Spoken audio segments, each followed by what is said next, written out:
Hey everyone, welcome to the channel, hope you're well. I'm currently sat in the Dacia Spring and I'm telling you, do not go and buy an EV car. Let's talk about that. Okay, why would I be sat in a Dacia Spring, which is an electric car, and telling you not to buy one? Well, this one's on a PCP agreement and I pay a monthly amount of £190 and that's okay for me. And at the end of the term, I hand it back. I have no responsibility for the car from its longevity perspective. So hopefully this will last for 4 years and then I'll hand it back. It's like a long-term rental agreement from my perspective. That's how I calculate it. But I would be very hesitant to buy an EV car based on the steep trajectory, the steep curve that it's going regarding the technology that comes within the EV vehicle environment, and the fact that, you know, if your battery fails, it's going to cost a fortune. So my recommendation is, if you're going to buy an EV car, make sure it's money that you can lose. Yes, money that you can lose. So in my case, I might, let's say, spend £3,000 on a second-hand Nissan Leaf that's got, I don't know, 30,000 miles on it, 40,000 miles, where the battery is okay, and use that. And that would mean that if anything failed on the car, I could just take it to the scrapyard and scrap it. I have to be willing to lose £3,000 or £4,000. In fact, I would limit myself at £3,000. It's a bit of a gamble buying an electric vehicle in my world. Knock me down if I'm wrong. You tell me your experiences. Let's go for a quick ride. Let's go for a quick ride in this beautiful winter's day. Now, just before we go, let's do some housekeeping. I'm wearing the ride iron heated jacket because the heater in this car, the Dacia Spring, isn't particularly brilliant. You can buy that in the link below. It costs about £65–70. You do have to put a battery in it, but if you extend the cable, you can plug it into your USB in your car and it takes the power from the car, which is great on these winter days in the UK where you get in the car and it's absolutely freezing. I don't like being cold when I get in a car, and the heating does take a good few minutes in the Dacia Spring to get up to a certain temperature. I'm also testing out the newly acquired DJI Osmo 360. So if you're thinking about a 360, have a look at this footage and tell me what you think. It is recording in 8K. Obviously when it's pumped up to YouTube, it comes down to 4K, and that's absolutely fine. But you can now buy one of these DJI 360s on Amazon for about £300, which is a good price. It is a good price. Let's understand it. The output quality on it is much better than my Insta360 X4. I'm assuming that the new X5 from Insta360 is just as good a quality as the DJI 360. That's that bit out of the way. Don't forget, I'm starting up new business and people are already emailing me. Here's the email address. Reach out if you're having problems or you need educating on Microsoft Office, Microsoft Project, Microsoft Video, and if you want to do some YouTube video editing and you're struggling, reach out to me. I'll try to help you. I do charge, but it's a fair price.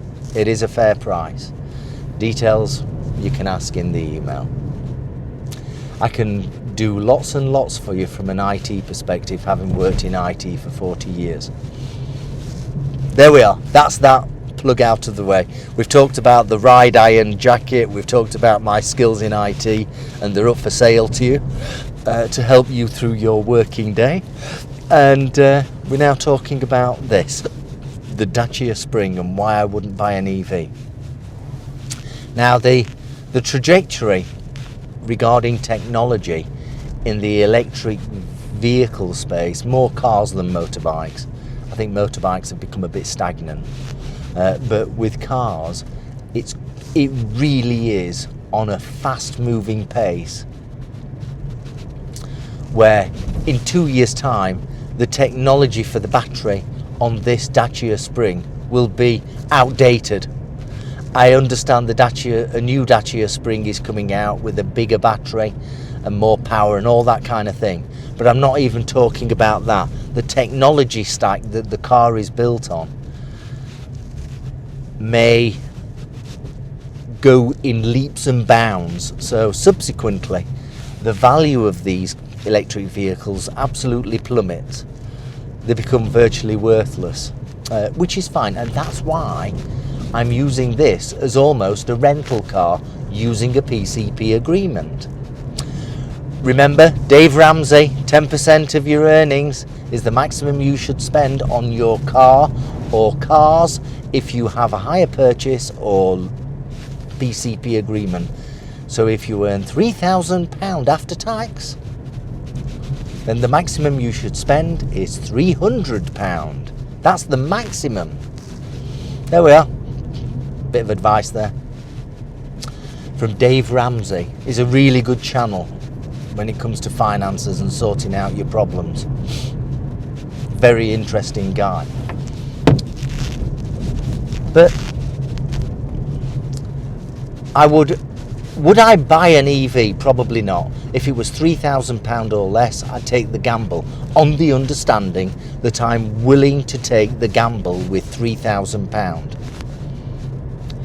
and that I am willing to be able to throw that money away if that's the case. Personally, I'm not willing to do that. If I had been willing, I would have bought one for £3,000 and we would have had a look at it.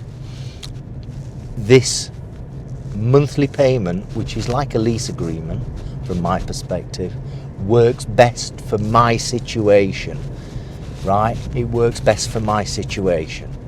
It might be completely different for your situation. If you've got any questions, comment below or reach out to the email address that I previously showed, and I'll come back to you.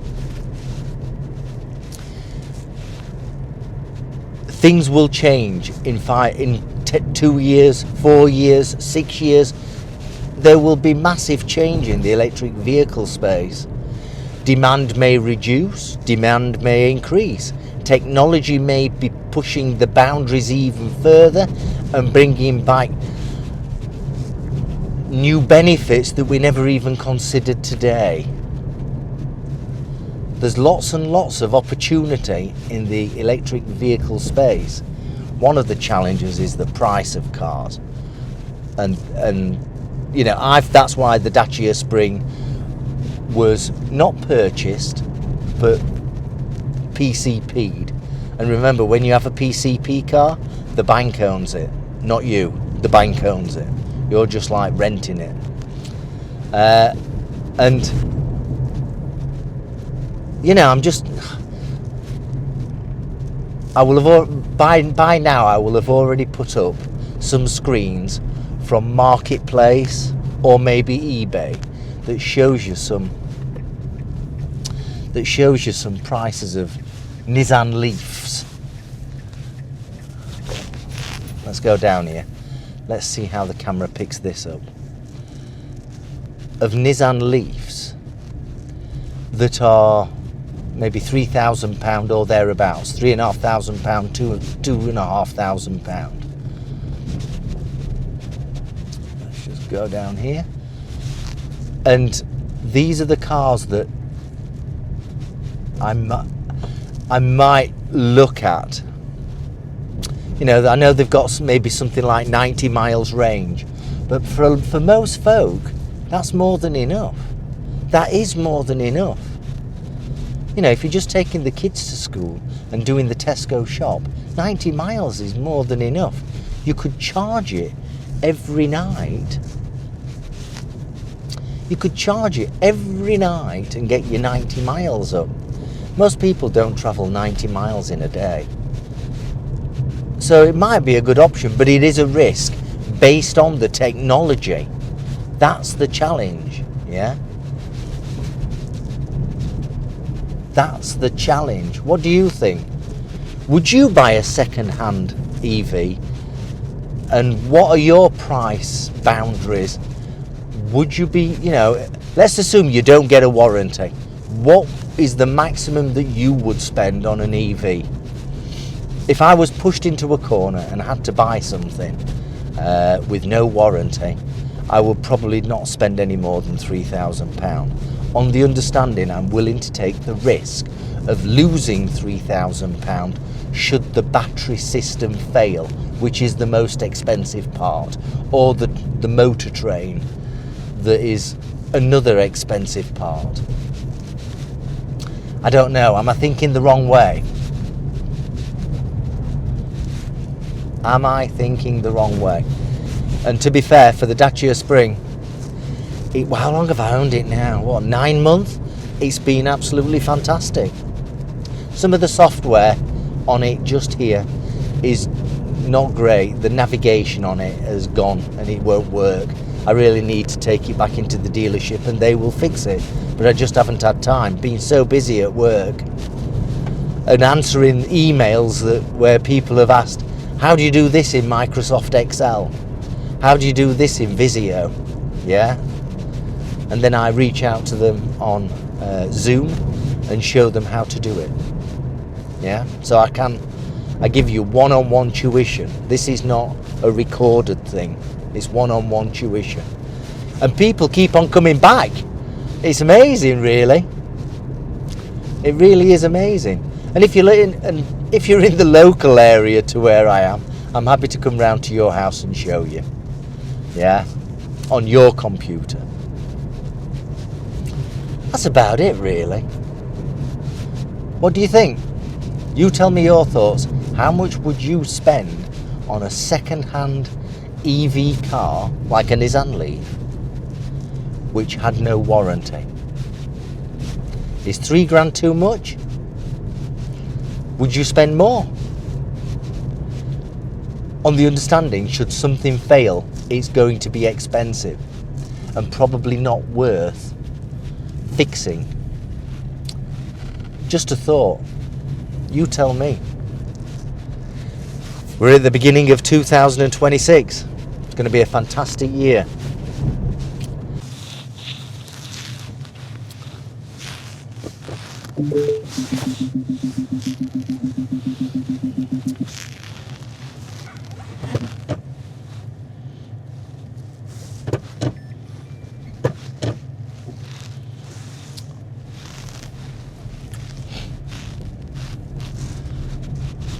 So we're at the beginning of 2026 and it should be a fantastic year. Looking forward to it. Happy New Year, and tell me what your thoughts are below. Drive safe, ride safe, and I'll see you soon. Thank you for watching. Bye bye.